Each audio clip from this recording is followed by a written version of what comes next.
Welcome to Chapter 3, which is the Methods chapter, Part 2. So last time we talked about different kinds of operationalizations. We talked about measurements and manipulations, and now we need to see how they combine in order to create a study. There are two main kinds of studies that we do in psychology. They are correlational studies or experimental studies. A correlational study is one where we measure one variable and then measure a separate variable in the same person. That's why a correlational study is a measure and measure. So let's say, for example, that I think that wearing glasses makes you more attractive. Measure and measure means measure whether or not you wear glasses and then measure your attractiveness. Okay? A variable is anything that varies, right? So in this case, it varies whether or not people wear glasses, and people's attractiveness also varies. So a correlational study would say, hey, does wearing glasses correlate with? Does it go along with? Do they change together? Does wearing glasses change with your attractiveness? That would be a correlational design. Now, correlation does not equal causation. This is really important. Correlation does not equal causation. Just because you measure one thing and measure another thing doesn't mean that wearing glasses causes you to become more attractive. It could be that naturally attractive people just wear glasses. It could be that being intelligent also makes you attractive and also makes you wear glasses. Those things could all be happening. So we do not know. Just because we measure something and measure something, that's a correlational design, it doesn't mean that we know that one thing is causing the other. In an experiment, instead of measure and measure, we manipulate and then measure. So instead of measuring whether or not I wear glasses, I, the researcher, will go in and actively manipulate it. So let's say that I got 20 people who are going to be in my study. I would assign 10 of them to wear glasses and the other 10 not to wear glasses. I don't care if you wear glasses before. I don't care if you didn't wear glasses before. I would assign you to either wear glasses or not wear glasses. Instead of measuring whether you wear glasses, I'm manipulating whether or not you're wearing glasses. And after you manipulate, then you measure the other variable. So after I would make you wear glasses or not wear glasses, then I would measure how attractive you are. Correlation can show causation. Correlation, that's not what I said. That was bad. Experiments can show causation. Correlation does not equal causation. But the reason why this gets confusing is because all causations are correlated, but not all correlations are causations. So if wearing glasses actually does make you more attractive, then it's correlated. As one changes, the other changes. As wearing glasses goes up, attractiveness goes up. An experiment can show that, but people are often too quick to say, oh, well, then that must mean if they correlate, then that must mean they're causal. No, that's not true. That's not true. Things that cause each other are correlated, but not everything that's correlated is causal. So let's do an example. So here's an example. Let's do a correlational design. So this is going to be correlational design. So let's say that I think that studying causes happiness.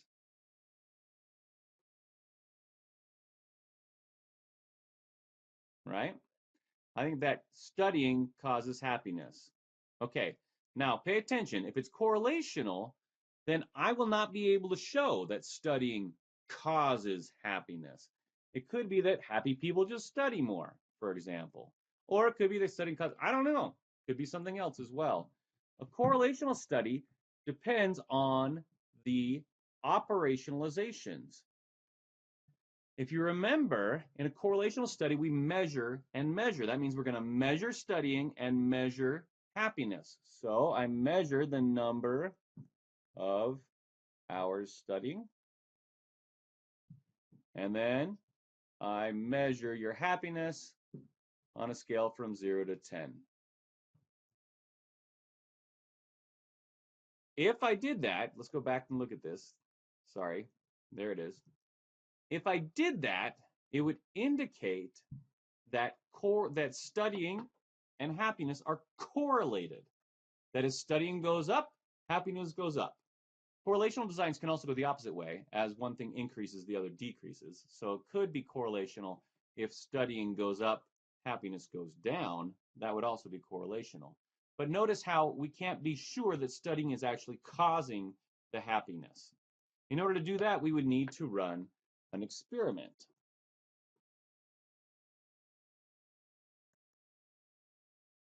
So in order to do the experiment, we have the same conceptual variables. We still have studying, and we still have happiness. Okay? But the difference is, in an experiment, we manipulate and then measure. So instead of measuring whether or not you study, I am actually going to change it in you. I'm going to randomly assign you to either study or not study. So I would have two groups. In one group, I force you to study. In the other group, I force you not to study. That's a manipulation. I'm not measuring how much you're studying. I am making you study or not study.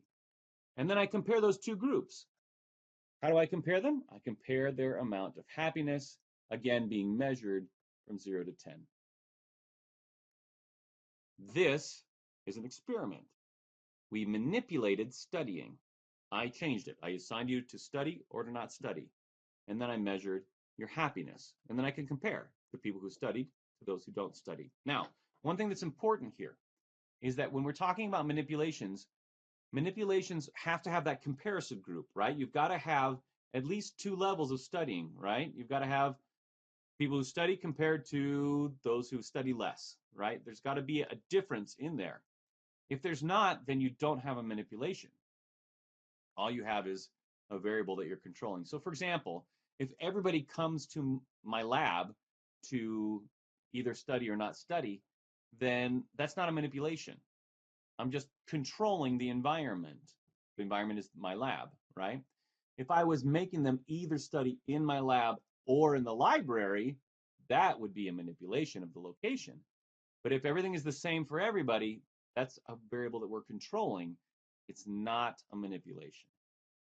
So let's do an example here. First, I want to ask your opinion on this. Do you have a good memory? Okay, you'll see what that's about in a little bit. So good for you if you do or don't have a good memory. All right. Let's watch an ad. We're going to watch a Cheerios ad and talk about it.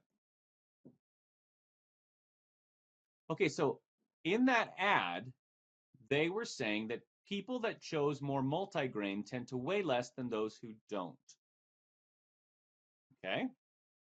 People that chose, more multigrain tend to weigh less than those who don't. What you need to think about is, number one, are they saying that people who chose more multigrain caused them to lose more weight? Or are they saying as one changed, the other changed? Well, in this particular case, this is an example of a correlation. What they would do is they would measure how much multigrain you eat, and then they measure how much you weigh. Now, the question is this a positive correlation, a negative correlation, or no correlation?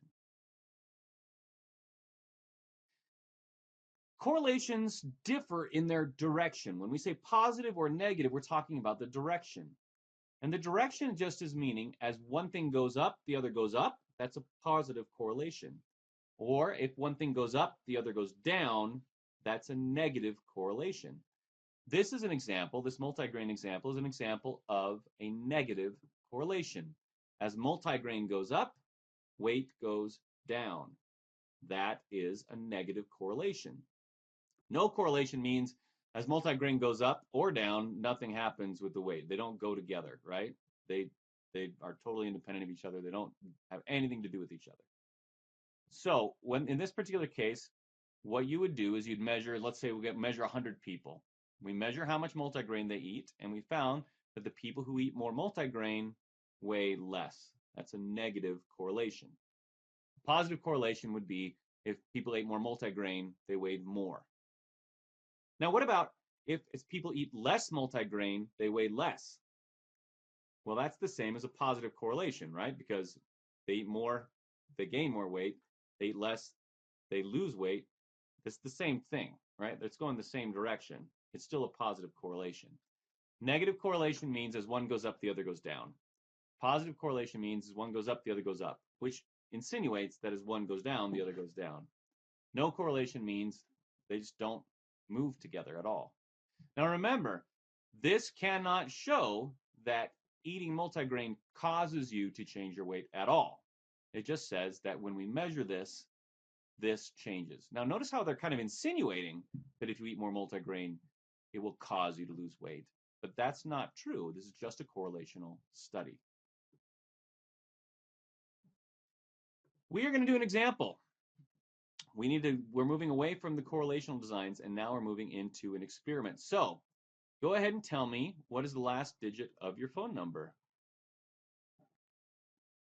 All right, you said the last digit of your phone number is even, so here's what we're going to do. I am going to show you a password. It's going to be a 10-digit, so that's why we have 10 blanks right there, a 10-digit password. And then after you've seen it for 10 seconds, you are going to wait for 30 seconds. You're just going to stare at me 30 seconds. And then after that, I'm going to have you write down as many as you can remember. So this is a memory task that I'm asking you to do. 10 seconds to look at it, 30 seconds to stare at the screen, and then you're going to write it down. Ready? Here we go.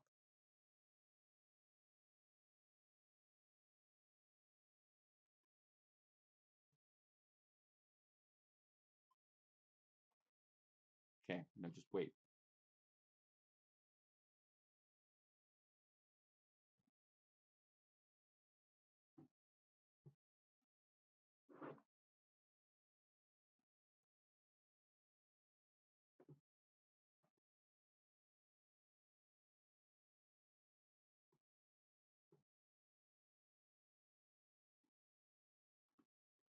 All right, great.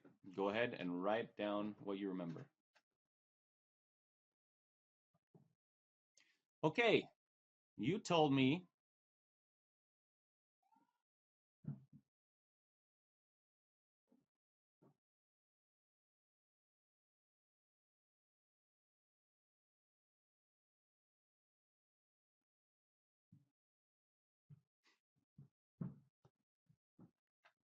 okay, you told me that you have an odd number for the last digit of your password of your phone number. So here's what we're going to do. We're going to do a memory test. And here's what we're going to do. You are going to see a password for 10 seconds. Then I need you to stare at the screen for 30 seconds. You're trying to remember that password this whole time, right? So it's a 10-digit password that you're going to see. You're going to see it for 10 seconds. And then you're going to stare at the screen for 30 seconds. And then you're going to write down the password. So here we go.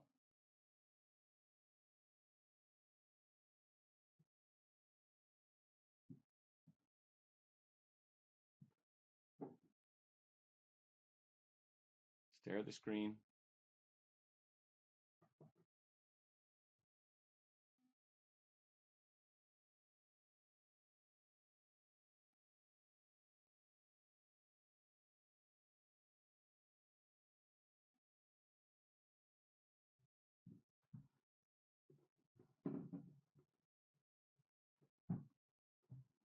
All right, go ahead and write down what you remember.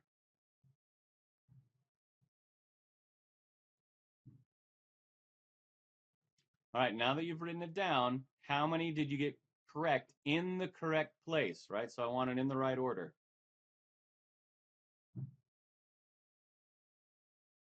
So what we just did was an experiment. I randomly assigned you to either, you all looked at the same password. So this was the same password for everybody.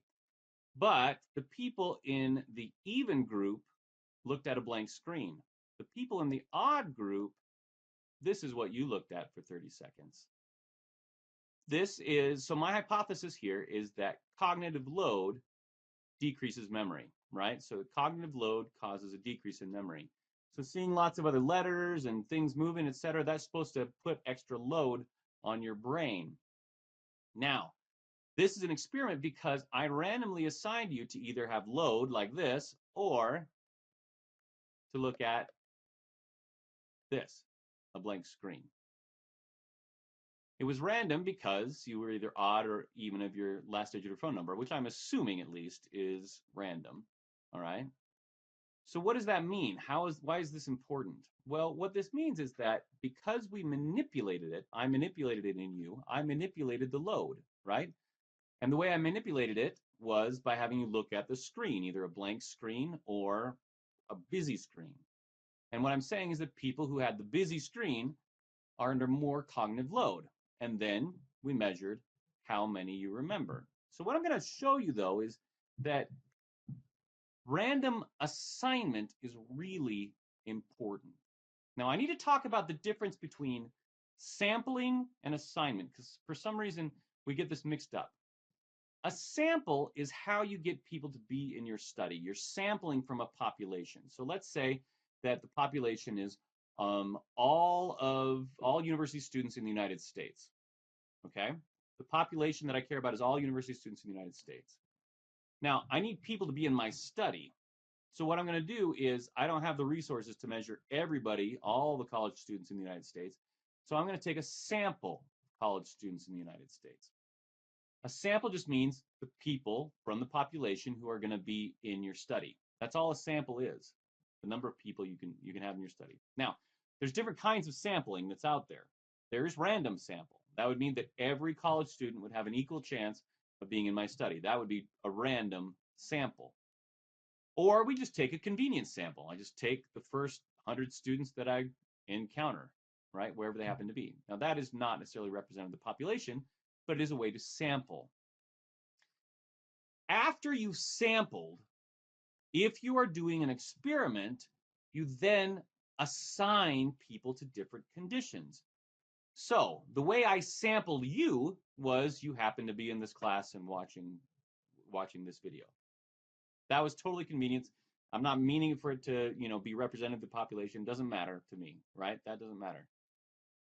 You were not randomly sampled because you chose to be in this class, etc. You were randomly assigned.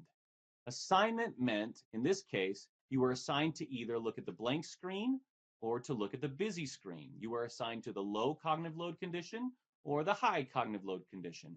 And that was random. It was based off of the last digit of your phone number, which I assume was random, right? That was random. Random assignment is really important in an experiment. Because think about it. Some of you told me that you had good memories, and some don't have good memories, right? There's a variance. The amount of memory varies. And so if I just said, all right, if you have a good memory, I want you to be in this high cognitive load condition. And if you have a bad memory, I want you to be in the low cognitive load condition.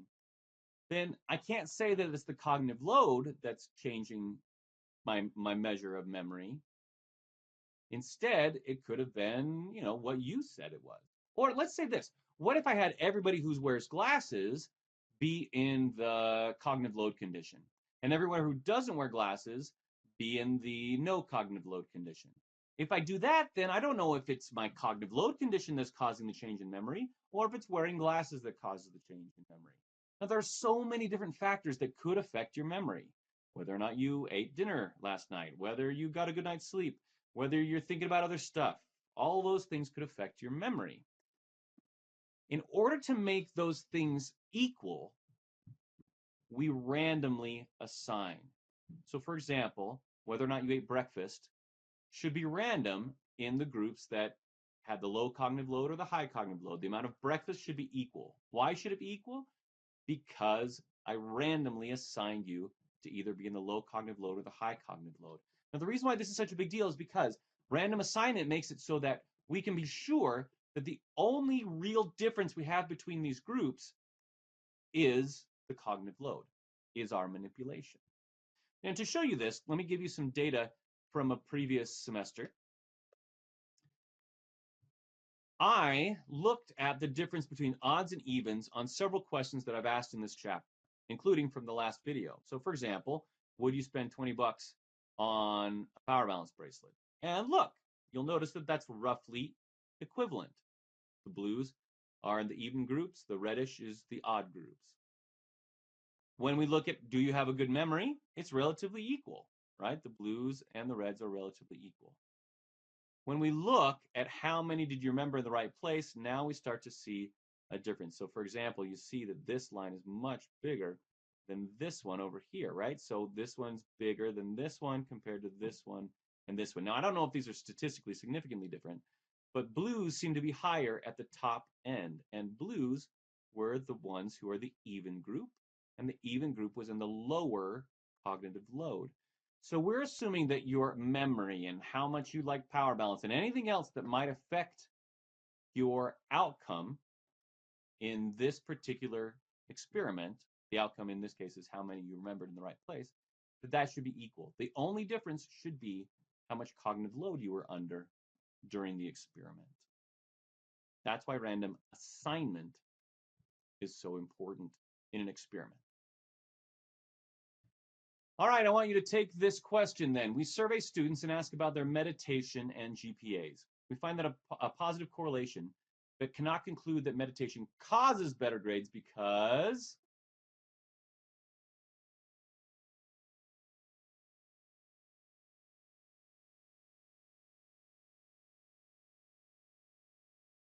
the answer is because there could be other differences related to academic performance between students who meditate and those who don't. So for example, maybe the ones who meditate also happen to not have a job. So they have enough time to meditate.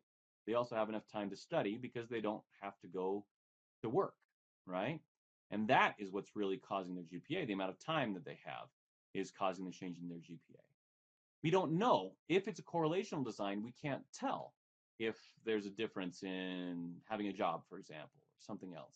We would have to run an experiment where we randomly assign people to either meditate or not meditate, and then we would know, because we randomly assigned, that the amount of people who are employed is the same in the two different groups.